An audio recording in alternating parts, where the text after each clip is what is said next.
દહેગામથી બાયડ ને બાયડથી દહેગામ જે રોડ છે એ રોડ ઉપર અસંખ્ય ડમ્પર ચાલકો જતા હોય છે અને ડમ્પર ચાલકોની આપણે સ્પીડ જોઈએ. હું ઘણી વખત ત્યાંથી આવતો હોઉં છું ને સ્પીડ ખૂબ ભયનીય હોય છે અને ઓવર સ્પીડ હોય છે. ત્યારે મારે સરકારી તંત્ર એટલે કે પોલીસ તંત્ર, આરટીઓ, ટ્રાફિક પોલીસ તમામને વિનંતી કરું છું. આમ તો કડક શબ્દમાં કહું છું કે જે પ્રકારની આંબલિયારાની બાજુમાં જે ઘટના બની અને સંજય સોલંકી નામના યુવાનનું મને જાણવા મળ્યું છે કે એની સગાઈ હતી.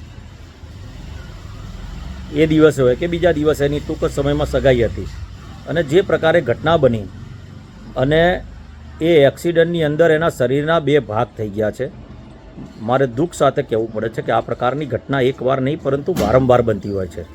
અને આ ડમ્પર ચાલકોનો પોલીસ તંત્રને અને તમામ લોકોને વિનંતી કરું છું કે આપ કેમ્પ કરો, સરકારી અધિકારીઓ કેમ્પ કરીને એમને સમજૂતી આપો અને આવા ડમ્પર ચાલકો ઓવર સ્પીડથી જતા હોય તેના પર કાયદેસર કાર્યવાહી કરો.